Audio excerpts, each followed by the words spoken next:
Journée mondiale de l'environnement, placée sous le thème la restauration des terres, la désertification et la résilience à la sécheresse.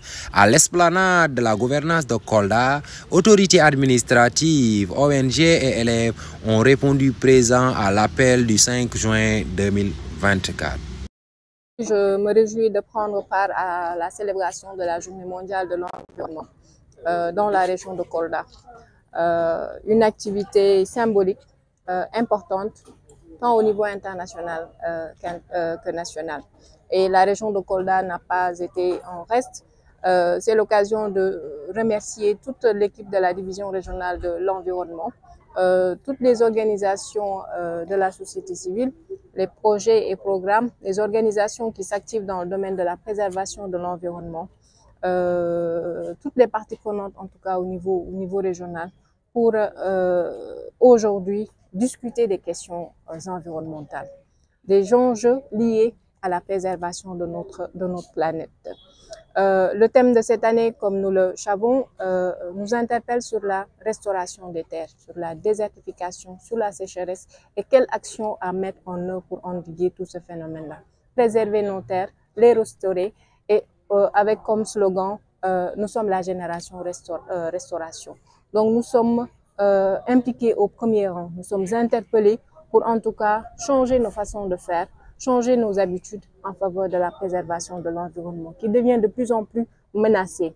Et c'est l'occasion de dénoncer tous ces phénomènes anthropiques qui ont fini en tout cas de détruire notre environnement, de détruire notre écosystème.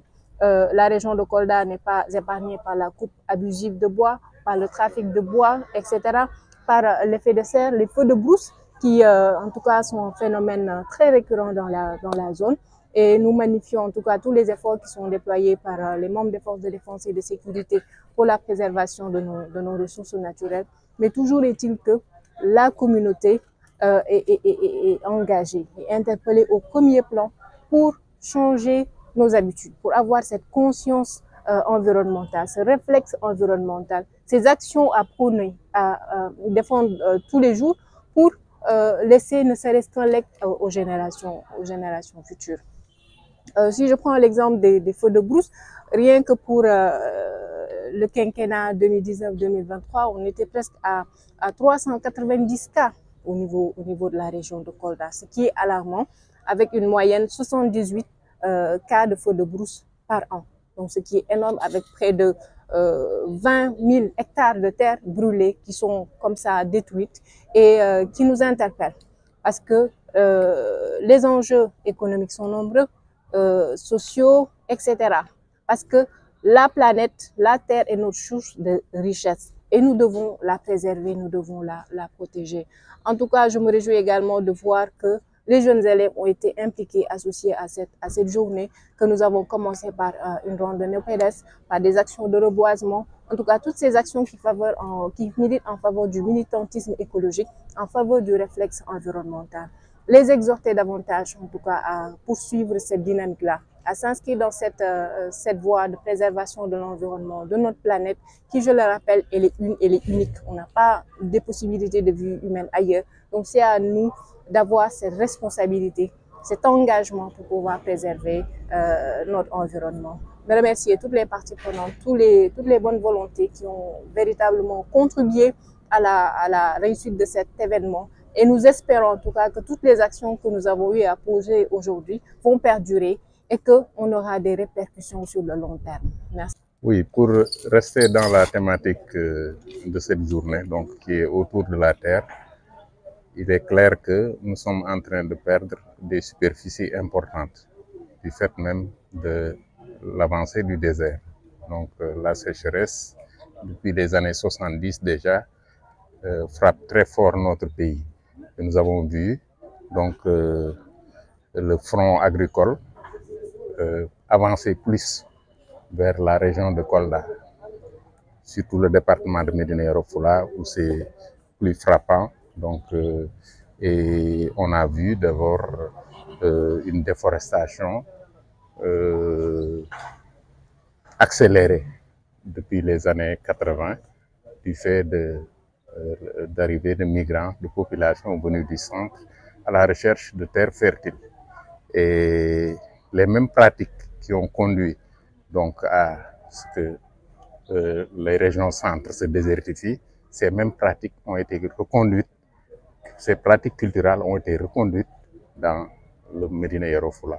Donc il s'agit de défrichage, mais aussi de coupe des arbres, de défrichement pour pouvoir utiliser ce matériel agricole. Donc le front agricole vraiment a beaucoup nuit à la fertilité des sols. Et chaque fois, on avance pour aller chercher encore d'autres terres plus fertiles. Bon, ça va de plus en plus vers le sud, mais quand même, nous avons une frontière qui est la Guinée-Bissau. Nous n'allons pas franchir cette frontière pour avoir de nouvelles terres. Maintenant, Dieu a fait que bon, nous sommes intelligents, donc il y a des techniques pour restaurer les sols. Et c'est à ça que pour cette journée, donc on était en train de sensibiliser la nouvelle génération. Donc il est possible de récupérer encore des terres. Et nous en avons la technicité, nous en avons les compétences. Vraiment, il s'agit maintenant de la volonté politique de se mettre à récupérer ces terres qu'on croyait perdues.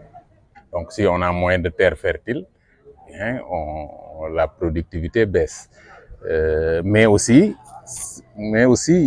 ça va engendrer des conflits.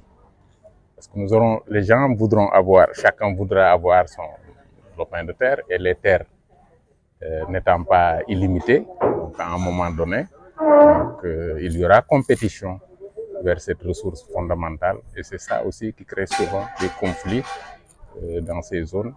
Et vraiment, l'agriculture souffre de la sécheresse, mais c'est pas seulement de la sécheresse, mais c'est le mode de gestion vraiment de la terre et de restauration de la terre, donc qui va poser problème si on y prend garde.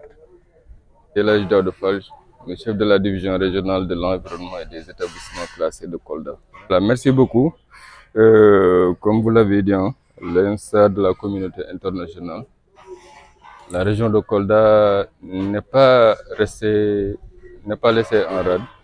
Elle a également joué sa partition à la célébration de cette journée de l'environnement qui est célébrée chaque année le 5 juin. Donc le thème retenu cette année, c'est la restauration des terres, la désertification et la résilience à la sécheresse. C'est un thème qui représente une importance capitale dans la mesure où on a constaté que nous avons perdu quasiment la moitié des terres exploitables que nous avons. Donc les pertes s'élèvent à 40% des terres. Donc aujourd'hui, on a senti la nécessité en tout cas d'attirer l'attention de tout le monde, des décideurs, des partenaires au développement, des acteurs de l'environnement, la société civile. On a senti la nécessité d'attirer l'attention de tout le monde face à cette situation qui n'a pas encore dit son dernier mot. Parce que les actions qui ont abouti à cette situation demeurent toujours. Et c'est essentiellement des actions anthropiques, c'est-à-dire du fait de l'homme. Et aujourd'hui, on pratique toujours ces actions. Et il est temps, en tout cas, de sensibiliser les différents acteurs, ou bien les différents responsables de cette situation pour qu'ils changent de paradigme et de s'orienter vers des actions beaucoup plus éco-responsables, des actions beaucoup plus éco-citoyennes pour restaurer les terres déjà perdues et préserver le reste des terres qui ne sont pas encore touchées ou du moins qui sont fortement menacées.